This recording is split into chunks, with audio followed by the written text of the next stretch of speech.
ಸ್ನೇಹಿತರೆ, ಯಶೋಧ ಚಾನಲ್ಗೆ ತಮಗೆಲ್ಲರಿಗೂ ಸ್ವಾಗತ. ಮಹಾಭಾರತ ಕಥಾಮೃತ ಮುಂದುವರೆದ ಭಾಗ ನೋಡೋಣ ಬನ್ನಿ. ಅರ್ಜುನ ಶಿವನ ಮಾತನ್ನು ಲೆಕ್ಕಿಸಲಿಲ್ಲ. ಬಾಣ ಬಿಟ್ಟ. ಕಿರಾತ ವೇಷದ ಶಿವನೂ ಬಾಣ ಬಿಟ್ಟ. ಎರಡೂ ಬಾಣಗಳು ಏಕಕಾಲದಲ್ಲಿ ಹಂದಿಯ ಮೈಯನ್ನು ಹೊಕ್ಕವು. ನೋವು ತಾಳಲಾರದೆ ಮೂಕಾಸುರನು ಹಂದಿ ರೂಪವನ್ನು ತೊರೆದು ಭಯಂಕರ ರಾಕ್ಷಸನ ಮೂಲ ರೂಪವನ್ನು ತಳೆದು ಯಾತನೆಯನ್ನು ತಾಳಲಾರದೆ ಪ್ರಾಣ ಬಿಟ್ಟನು. ಅರ್ಜುನನು ಉಮೆ ಮತ್ತು ಇತರ ಪರಿವಾರದಿಂದೊಡಗೂಡಿ ನಿಂತಿದ್ದ ಶಿವನನ್ನು ಪ್ರಶ್ನಿಸಿದನು. ಎಲೆ ವ್ಯಾಧನೆ, ನೀನು ಬಂಗಾರದಂತೆ ಹೊಳೆಯುತ್ತಿದ್ದೀಯೆ.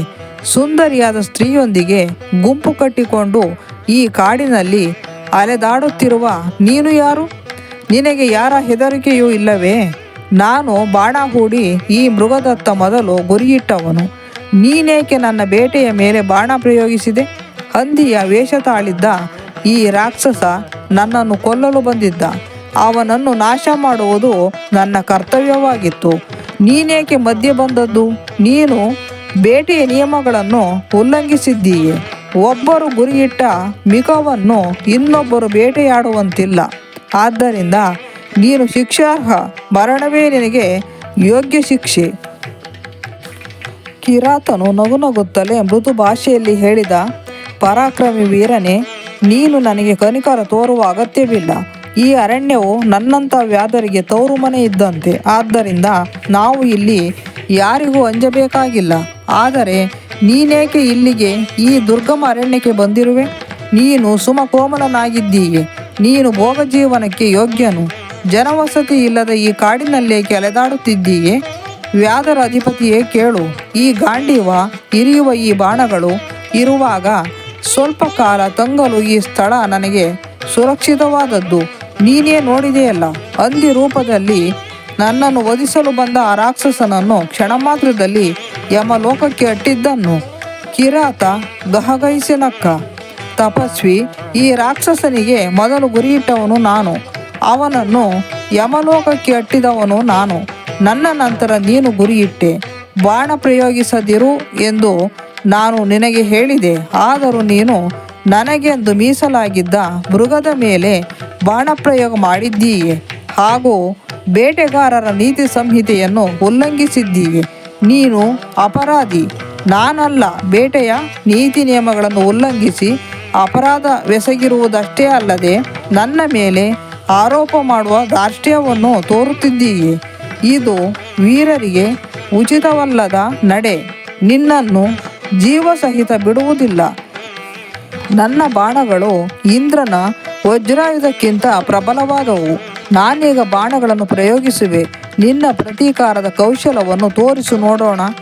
ಕಿರಾತ ವೇಷದ ಶಿವನ ಮಾತುಗಳು ಅರ್ಜುನನನ್ನು ಕೆರಳಿಸಿತು.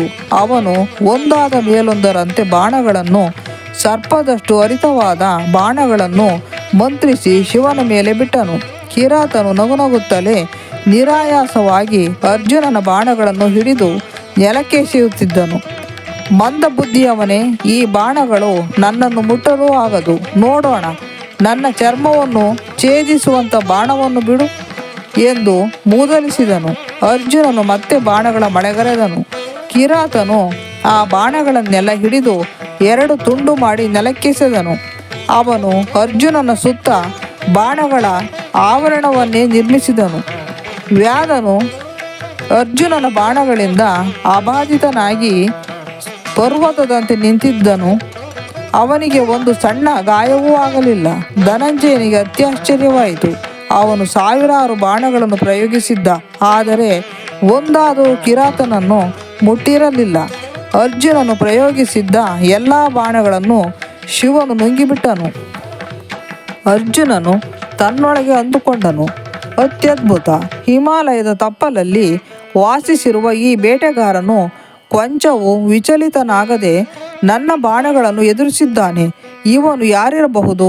ಮಹಾರುದ್ರನೇ ಇರಬಹುದೇ? ಅಥವಾ ಬೇರಾವ ದೇವತೆಯಾದರೂ ವ್ಯಾಧನ ವೇಷದಲ್ಲಿ ಬಂದಿರಬಹುದೇ? ಗಾಂಡೀವದಿಂದ ಚಿಮ್ಮುವ ಬಾಣಗಳ ಹೊಡೆತವನ್ನು ಯಾರಿಂದ ತಾನೇ ತಡೆಯಲಾದೀತು? ಇರಲಿ, ಮಹಾರುದ್ರನನ್ನು ಹೊರತುಪಡಿಸಿ ಯಕ್ಷ ಅಥವಾ ಬೇರೆ ಯಾವುದೇ ದೇವತೆ ಆಗಿರಲಿ, ನಾನು ಅವನನ್ನು ಯಮಪುರಿಗೆ ಕಳುಹಿಸುತ್ತೇನೆ. ಹೀಗೆ ಅರ್ಜುನನು ದೃಢ ಸಂಕಲ್ಪ ಮಾಡಿ ಅಸಂಖ್ಯಾತ ಬಾಣಗಳನ್ನು ಮತ್ತೆ ಪ್ರಯೋಗಿಸಿದನು. ಆದರೆ ಯಾವುದೂ ಕಿರಾತನನ್ನು ತಾಕಲಿಲ್ಲ. ಅವನು ನಗುತ್ತಲೇ ನಿಂತಿದ್ದ. ಪರ್ವತಗಳು ಶಿಲಾವರ್ಷವನ್ನು ಸ್ವೀಕರಿಸಿದಂತೆ ಶಿವನು ನಿರ್ಲಕ್ಷ್ಯದಿಂದ ಬಾಣಗಳನ್ನು ಸ್ವೀಕರಿಸುತ್ತಾ ನಿಂತಿದ್ದ. ಕೆಲವೇ ಕ್ಷಣಗಳಲ್ಲಿ ಅರ್ಜುನನ ಬತ್ತಳಿಕೆ ಬರಿದಾಯಿತು. ಅರ್ಜುನನಲ್ಲಿ ಭೀತಿ ಹುಟ್ಟಿತು. ಎಂದೂ ಬರಿದಾಗದಂಥ ಬತ್ತಳಿಕೆಯನ್ನು ಅನುಗ್ರಹಿಸಿದ್ದ ಅಗ್ನಿದೇವತೆಯನ್ನು ಸ್ಮರಿಸಿದ. ಕಾಂಡವನ ದಹನ ಕಾಲದಲ್ಲಿ ಅಗ್ನಿದೇವತೆ ಅನುಗ್ರಹಿಸಿದ್ದ ಈ ಬತ್ತಳಿಕೆ ಎಂದೂ ಬರಿದಾಗುವುದಿಲ್ಲ. ಆದರೆ ಇಂದು ಅಕ್ಷಯ ಬಾಣಗಳ ಈ ಬತ್ತಳಿಕೆ ಬರಿದಾಗಿದೆ. ಏನು ಮಾಡಲಿ? ಬಾಣಗಳಿಲ್ಲದೆ ಈ ಬಿಲ್ಲಿನಿಂದ ಏನು ಮಾಡಲಿಕ್ಕಾದೀತು? ನನ್ನ ಬತ್ತಳಿಕೆಯನ್ನು ಬರಿದು ಮಾಡಿದ ಈ ವ್ಯಕ್ತಿ ಯಾರಿರಬಹುದು? ನನ್ನ ಈ ಬಿಲ್ಲಿನಿಂದಲೇ ಹೊಡೆದು ಇವನನ್ನು ಸಂಹರಿಸುವೆ ಎಂದುಕೊಂಡು ಅರ್ಜುನನು ಗಾಂಡೀವ ಧನುಸ್ಸನ್ನೆತ್ತಿ ಶಿವನಿಗೆ ಅಪ್ಪಳಿಸಿದನು. ಅವನ ಪ್ರತಿ ಹೊಡೆತವೂ ಸಿಡಿಲಿನಂತಿತ್ತು. ಶಿವನು ಬಿಲ್ಲಿನ ಹೊಡೆತದಿಂದ ತಪ್ಪಿಸಿಕೊಂಡು ನಗುತ್ತಿದ್ದನು. ಈಗ ಅರ್ಜುನನ ಬಳಿ ಗಾಂಡೀವ ಧನಸ್ಸು ಇರಲಿಲ್ಲ. ಅರ್ಜುನನು ಓರೆಯಿಂದ ಖಡ್ಗವನ್ನೆಳೆದು ವೈರಿಗೆ ಬಲವಾದ ಹೊಡೆತ ಕೊಟ್ಟ. ಈ ಹೊಡೆತ ಅವನ ತಲೆಯನ್ನು ನುಚ್ಚು ನೂರು ಮಾಡುವುದೆಂದು ಅರ್ಜುನ ಭಾವಿಸಿದ್ದ. ಆದರೆ ಏನೂ ಆಗಲಿಲ್ಲ. ಕತ್ತಿಯು ನೂರು ಚೂರಾಗಿ ಹೊಡೆಯಿತು. ಅರ್ಜುನ ಈಗೇನು ಮಾಡಬೇಕು? ಹತ್ತಿರದಲ್ಲಿದ್ದ ಮರವೊಂದನ್ನು ಬೇರು ಸಹಿತ ಕಿತ್ತು ಅದನ್ನು ವೈರಿಯ ಮುಖಕ್ಕೆ ಅಪ್ಪಳಿಸಿದ. ಏನೂ ಆಗಲಿಲ್ಲ. ಕಲ್ಲು ಬಂಡೆಗಳಿಂದ ದಾಳಿ ನಡೆಸಿದ. ಏನೂ ಆಗಲಿಲ್ಲ. ತನ್ನ ಮುಷ್ಟಿಗೆ ಸೂಕ್ತವಾದ ಆಯುಧವೆಂದು ಕೊನೆಯದಾಗಿ ನಿರ್ಧರಿಸಿದ. ಮುಷ್ಟಿ ಬಿಗಿ ಮಾಡಿ ಶಿವನ ಎದೆಗೆ ಹೊಡೆದನು. ಶಂಕರನು ಅರ್ಜುನನ ಮೇಲೆ ಮುಷ್ಟಿ ಪ್ರಹಾರ ಆರಂಭಿಸಿದ. ಇಬ್ಬರು ಪರಸ್ಪರ ಮುಷ್ಟಿಯಿಂದ ಘಾತಿಸಿದರು. ಪಾರ್ಥನು ಶಿವನ ಎದೆಗೆ ಗುದ್ದಿದನು. ಶಿವನು ಪಾರ್ಥನ ಮುಖಕ್ಕೆ ಹೊಡೆದನು. ಇಬ್ಬರ ಹೋರಾಟವನ್ನು ಕಂಡು ಕಾಲ ಕೆಳಗಿನ ನೆಲ ನಡುಗಿತು. ಲೋಕವೇ ನಡುಗಿತು. ಮುಷ್ಟಿ ಯುದ್ಧದಿಂದ ಕಿಡಿಗಳು ಉದ್ಭವಿಸಿದವು. ಹೊಗೆ ತುಂಬಿಕೊಂಡಿತು. ಬೆಟ್ಟವೇ ಅಪ್ಪಳಿಸುತ್ತಿದೆಯೇನೋ ಎಂಬಂಥ ಬಿರುಸಿನ ಹೊಡೆತಗಳು ಹೇರಳವಾಗಿದ್ದವು. ಶಿವನು ಈಗ ಅರ್ಜುನನ ತೋಳುಗಳನ್ನು ಹಿಡಿದು ಹಿಂಡಿದನು. ಅರ್ಜುನನಿಗೆ ಮೂಳೆಗಳೆಲ್ಲ ಪುಡಿ ಪುಡಿಯಾದಂತೆ ಭಾಸವಾಯಿತು. ಒಬ್ಬರನ್ನೊಬ್ಬರು ತೋಳಿನಿಂದ ಬಿಗಿಯುತ್ತಿದ್ದರು. ಅದರಿಂದ ಬಿಡಿಸಿಕೊಳ್ಳುತ್ತಿದ್ದರು. ತೋಳನ್ನು ತಿರುಚುವುದು, ತಲೆಯನ್ನು ಬಡಿಯುವುದು, ಹೀಗೆ ಹಲವಾರು ಮಲ್ಲಯುದ್ಧದ ಪಟ್ಟುಗಳನ್ನು ಪ್ರಯೋಗಿಸಿ ಯುದ್ಧ ಮಾಡಿದರು. ಶಿವನ ಬಾಹುಬಿಗಿತದ ಪಟ್ಟಿನಿಂದ ಅರ್ಜುನನಿಗೆ ಉಸಿರು ಕಟ್ಟಿದಂತಾಯಿತು. ಅವನು ಪ್ರಜ್ಞಾಶೂನ್ಯನಾಗಿ ಬಿದ್ದುಬಿಟ್ಟ. ಕ್ರಮೇಣ ಪ್ರಜ್ಞೆಯೂ ಬಂತು. ಎದ್ದು ಕುಳಿತ. ಅವನು ಶೋಚನೀಯ ಸ್ಥಿತಿಯಲ್ಲಿದ್ದ. ಚಲಿಸಲಾಗದೆ ಇಷ್ಟ ದೇವರನ್ನು ಪ್ರಾರ್ಥಿಸಿದ. ಕುಳಿತ ಜಾಗದಲ್ಲೇ ನಿಧಾನವಾಗಿ ಭೂಮಿಯನ್ನು ಬಗೆದು ಇಡೀ ಮರಳನ್ನು ಕೈಗೆತ್ತಿಕೊಂಡ. ಮರಳಿನಲ್ಲಿ ಶಿವಲಿಂಗವನ್ನು ರೂಪಿಸಿದ. ಮಣ್ಣಿನಲ್ಲಿ ಒಂದು ಸಣ್ಣ ಪೀಠವನ್ನು ಮಾಡಿ ಲಿಂಗವನ್ನು ಅದರ ಮೇಲಿರಿಸಿದ. ಹೂವಿನ ಹಾರವನ್ನು ಕಟ್ಟಿ ಲಿಂಗಕ್ಕೆ ಹಾಕಿ ಪೂಜಿಸಿದ. ನಂತರ ಕಣ್ಮುಚ್ಚಿ ಧ್ಯಾನಸ್ಥನಾದ. ಪ್ರಾರ್ಥಿಸಿದ. ಕಣ್ತೆರೆದಾಗ ಲಿಂಗಕ್ಕೆ ಹಾಕಿದ್ದ ಹಾರ ಮಾಯವಾಗಿತ್ತು. ಸುತ್ತಲೂ ನೋಡಿದ. ಆ ಹೂವಿನ ಹಾರ ಕಿರಾತನ ಕೊರಳಲ್ಲಿತ್ತು. ಇದೇನಿದು ಎಂದು ವಿಸ್ಮಿತನಾಗಿ ಮತ್ತೆ ಹೂಗಳನ್ನು ಆಯ್ದು ಹಾರ ಪೋಣಿಸಿ ಲಿಂಗಕ್ಕೆ ಪೂಜೆ ಮಾಡಿದ. ತಿರುಗಿ ತಲೆ ಎತ್ತಿ ನೋಡಿದರೆ ತಾನು ಪೂಜಿಸಿ ಹಾಕಿದ ಹೂವಿನ ಹಾರ ಕಿರಾತನ ಕೊರಳನ್ನು ಅಲಂಕರಿಸಿತ್ತು. ಶಿವನೇ ಕಿರಾತನ ವೇಷವನ್ನು ಧರಿಸಿ ನನ್ನನ್ನು ಅನುಗ್ರಹಿಸಲು ಬಂದಿರಬಹುದೇ? ಅರ್ಜುನನಿಗೆ ರೋಮಾಂಚನವಾಯಿತು. ಶಕ್ತಿಯನ್ನೆಲ್ಲ ಒಟ್ಟುಗೂಡಿಸಿಕೊಂಡು ಎದ್ದು ಶಿವನ ಪಾದಕ್ಕೆ ನಮಿಸಿದ. ಶಿವನು ಸದ್ಯೋಜಾತ ರೂಪಿನಿಂದ ಕಾಣಿಸಿಕೊಂಡನು. ಅರ್ಜುನನು ಹರ್ಷಗೊಂಡು ನೆಟ್ಟ ದೃಷ್ಟಿಯಿಂದ ಈಶ್ವರನನ್ನು ನೋಡುತ್ತಲೇ ಇದ್ದನು. ಶಿವನು ಅರ್ಜುನನ ಬಳಿಗೆ ಬಂದು ಅವನನ್ನು ತನ್ನೆಡೆಗೆ ಸೆಳೆದುಕೊಂಡು ಬಿಗಿದಪ್ಪಿದ. ಅರ್ಜುನನ ಮೈದಡವಿ ತಲೆಯನ್ನು ನೇವರಿಸಿ, ಅರ್ಜುನ, ನೀನು ಅಸಮಾನ ವೀರ. ನಿನ್ನ ಅಸೀಮ ಶೌರ್ಯವನ್ನು ಕಂಡು ಸಂತೋಷವಾಗಿದೆ. ಶೌರ್ಯ ಪರಾಕ್ರಮಗಳಲ್ಲಿ ದೃಢತೆಯಲ್ಲಿ ನಿನಗೆ ಸರಿಸಾಟಿಯಾದ ಕ್ಷತ್ರಿಯ ಮತ್ತೊಬ್ಬನಿಲ್ಲ. ಅರ್ಜುನ, ನೀನು ನನ್ನಷ್ಟೇ ಪ್ರಬಲನು, ಪರಾಕ್ರಮಿಯು.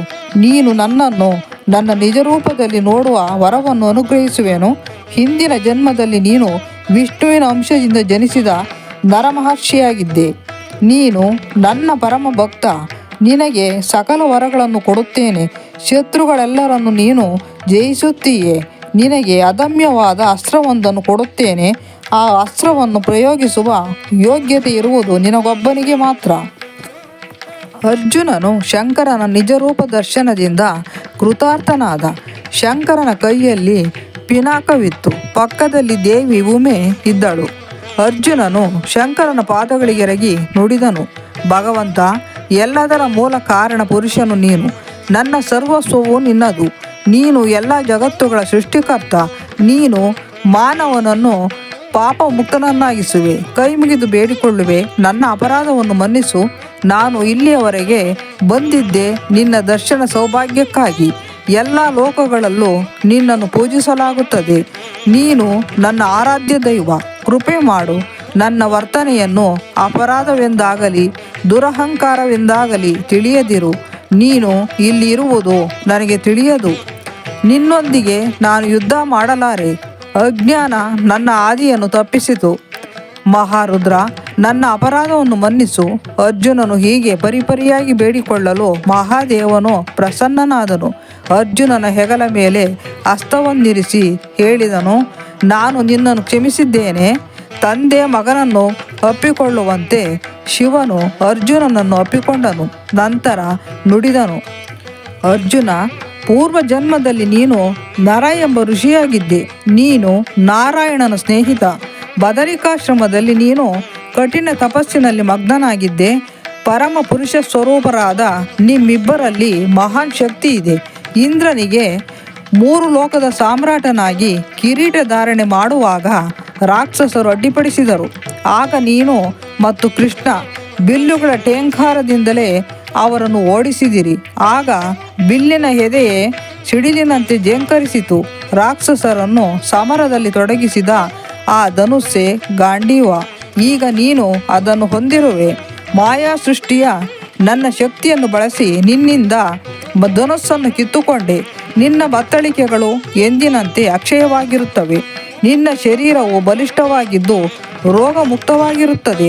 ಪಾರ್ಥ, ಶೌರ್ಯ ಪರಾಕ್ರಮಗಳಲ್ಲಿ ನಿನಗೆ ಯಾರೂ ಸರಿಸಾಟಿ ಇಲ್ಲ. ನಿನ್ನಿಂದ ನಾನು ಸಂತುಷ್ಟನಾಗಿರುವೆ. ನೀನು ನನ್ನ ಪರಮ ಭಕ್ತ. ನೀನು ಬೇಡಿದ ವರವನ್ನು ತಪ್ಪದೆ ಅನುಗ್ರಹಿಸುವೆ. ಅದಕ್ಕೆ ಮೊದಲು ಯುದ್ಧದಲ್ಲಿ ಕಳೆದುಕೊಂಡ ನಿನ್ನ ಆಯುಧಗಳನ್ನೆಲ್ಲ ತೆಗೆದುಕೋ ಎಂದು ಗಾಂಡೀವ ಮೊದಲಾದ ಆಯುಧಗಳನ್ನು ಶಿವನು ಅರ್ಜುನನಿಗೆ ಹಿಂದಿರುಗಿಸಿದನು. ಬೇಡಿದ ವರವನ್ನು ತಪ್ಪದೇ ಕೊಡುವೆ ಎಂದು ಶಿವನು ಹೇಳಲು ಅರ್ಜುನನು ವಿನೀತನಾಗಿ ಬೇಡಿಕೊಂಡನು. ಸರ್ವಶಕ್ತನಾದ ಮಹಾರುದ್ರನೇ, ಪಾಶುಪತಾಸ್ತ್ರವೆಂಬ ಅತ್ಯಂತ ಪ್ರಬಲವಾದ ಅಸ್ತ್ರವನ್ನು ಕೃಪೆ ಮಾಡಿ ಕರುಣಿಸು. ಯುಗಾಂತ್ಯದಲ್ಲಿ ತ್ರಿಲೋಕದ ಸಮಸ್ತವನ್ನು ನಾಶಗೊಳಿಸುವ ಈ ಮಹಾಸ್ತ್ರವನ್ನು ಕರುಣಿಸು. ಅನಿವಾರ್ಯವಾಗಲಿರುವ ಯುದ್ಧದಲ್ಲಿ ಕರ್ಣ, ಭೀಷ್ಮ, ದ್ರೋಣ ಮತ್ತು ಕೃಪರನ್ನು ಈ ಅಸ್ತ್ರಗಳಿಂದ ಜಯಿಸುವ ಆಸೆ ಭರವಸೆಗಳು ನನ್ನದು. ಸೂಕ್ತ ಮಂತ್ರಗಳನ್ನು ಜಪಿಸಿ ಪ್ರಯೋಗಿಸಿದಲ್ಲಿ ಸಾವಿರಾರು ಬಾಣಗಳನ್ನು, ಬರ್ಜಿ ಬಲ್ಲೆಗಳನ್ನು, ಗದೆಗಳನ್ನು ಏಕಕಾಲದಲ್ಲಿ ಚಿಮ್ಮಿಸುವ ಮಹಾಸ್ತ್ರವದು. ಆ ಅಸ್ತ್ರದಿಂದ ಯಕ್ಷ ಗಂಧರ್ವರನ್ನು, ಅಸುರರನ್ನು ಗೆಲ್ಲುವ ಬಯಕೆ ನನ್ನದು. ದಯಮಾಡಿ ಪಾಶುಪತಾಸ್ತ್ರವನ್ನು ಅನುಗ್ರಹಿಸು. ಭೀಷ್ಮ, ದ್ರೋಣ, ಕರ್ಣಾದಿಗಳೊಂದಿಗೆ ಯುದ್ಧ ಮಾಡಲು ಅದು ನನ್ನಲ್ಲಿ ಧೈರ್ಯ ಶೌರ್ಯಗಳನ್ನು ಪ್ರಚೋದಿಸಲಿದೆ. ಶಿವನು ಒಲಿದನು. ಅರ್ಜುನ, ನನ್ನ ಪ್ರಿಯ ಅಸ್ತ್ರವಾದ ಪಾಶುಪತಾಸ್ತ್ರವನ್ನು ನಿನಗೆ ಅನುಗ್ರಹಿಸಿದ್ದೇನೆ. ನೀನು ಅದನ್ನು ಹೊಂದಲು ಯೋಗ್ಯನಾಗಿರುವೆ. ಈ ಅಸ್ತ್ರವನ್ನು ಬಳಸುವ, ಅದನ್ನು ಹಿಂದಕ್ಕೆ ಪಡೆಯುವ ವಿದ್ಯೆಯನ್ನು ನೀನು ಕರಗತ ಮಾಡಿಕೊಳ್ಳಲಿರುವೆ. ಪಾಶುಪತಾಸ್ತ್ರವನ್ನು ಪ್ರಯೋಗಿಸುವ ಮತ್ತು ಹಿಂದಕ್ಕೆ ಪಡೆಯುವ ರಹಸ್ಯವು ಇಂದ್ರ, ಯಮ, ಕುಬೇರ, ವರುಣ ಇವರ್ಯಾರಿಗೂ ತಿಳಿಯದು. ಆದರೆ ಪಾರ್ಥ, ಒಂದು ಮಾತನ್ನು ನೆನಪಿನಲ್ಲಿಟ್ಟುಕೋ. ಇದನ್ನು ದುಡುಕಿನಿಂದ ಬಳಸಬಾರದು. ದುರ್ಬಲನ ಮೇಲೆ ಇದನ್ನು ಪ್ರಯೋಗಿಸಿದರೆ ಅದು 3 ಲೋಕಗಳನ್ನು ನಾಶ ಮಾಡುವುದು. ಜಗತ್ತಿನಲ್ಲಿರುವ ಯಾವ ಜೀವಿಯಿಂದಲೂ ಅದನ್ನು ತಡೆಯಲಾಗದು. ಈ ಮಾತುಗಳಿಂದ ಸಂತೋಷಭರಿತನಾದ ಅರ್ಜುನನು ಪಾಶುಪತಾಸ್ತ್ರವನ್ನು ಸ್ವೀಕರಿಸಲು ಸಿದ್ಧನಾದನು. ಸರೋವರದ ಬಳಿಗೆ ಹೋಗಿ ಸ್ನಾನ ಮಾಡಿ ಆಚಮನ ಮಾಡಿದನು. ಶಿವನ ಚರಣಗಳಿಗೆ ನಮಸ್ಕರಿಸಿ ಭಾವಶುದ್ಧಿಯಿಂದ, ಮಹಾದೇವ, ಆ ದಿವ್ಯ ಮಂತ್ರವನ್ನು ಉಪದೇಶಿಸು ಎಂದು ಪ್ರಾರ್ಥಿಸಿಕೊಂಡನು. ಶಿವನು ಪಾಶುಪತಾಸ್ತ್ರ ಮಂತ್ರವನ್ನು ಉಪದೇಶಿಸಿದನು.